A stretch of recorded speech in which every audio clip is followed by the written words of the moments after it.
এই শকটা, এই ডিভাস্টেশনটা, এইটা প্রসেস করতে যে কতদিন সময় লাগবে, আদৌ সেটা পেরে উঠবো কি না সেটা তো জানি না। এবার কি মনে হয়েছিল মানে কোনো কিছুর মধ্যে থেকে উনি কিছু কি তোমাকে বলেছে? না না, কিছু বলার, পরশুদিন রাত্রিবেলা আমি তার সঙ্গে লাস্ট কনভারসেশন হয়েছে, কারণ একটা নতুন কনসেপ্ট নিয়ে আলোচনা হয়েছে, সেটার আমি কনসেপ্ট নোটটা লিখে দিলাম, সেটার ওপরে উনি ফিডব্যাক দিয়ে সেটা এক প্রডিউসার হাসানদা, যে অনিকদার সঙ্গে অনেকগুলো ছবি করেছেন, তাকে পাঠানো হলো এবং উনি বললেন যে চলো যত তাড়াতাড়ি সম্ভব একটা নতুন কাজ শুরু করি, যাতে আর অনিকদার একটা ব্যাপার ছিল, অনিকদা শীতকাল ছাড়া শ্যুট করতে পারতেন না, এই গরমে শ্যুট করতে পারতেন না। তো আমি আবার মজা করে বললাম আপনি এত তাড়াহুড়ো করছেন কেন, সে তো নভেম্বরের আগে তো শ্যুট করবেন না। তো দিদির সাথে কথা বলে নেবো। আমরা একটা জিনিস দেখেছি, যেসব চিত্র তৈরি হয়েছে, যতগুলো ফিল্মই করেছে সেগুলো কিন্তু খুবই আলাদা ধরনের, আমরা যদি দেখি দিদি।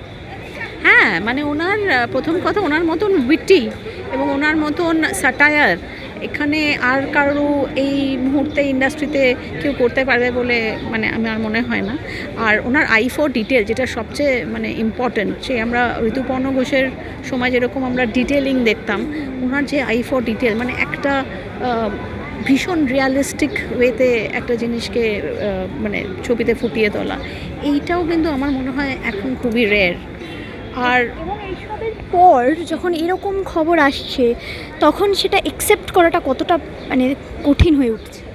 কঠিন বলতে মানে আমার আর উৎসবের বিয়ের পেছনে উনি ক্যাটালিস্ট ছিলেন, ওনার ওখানেই আমাদের দেখা হয় এবং উনি যথেষ্ট এনকারেজ করেছিলেন, তো আমাদের বিয়েটা সম্ভবই হয়েছে অনেক দত্তর জন্য।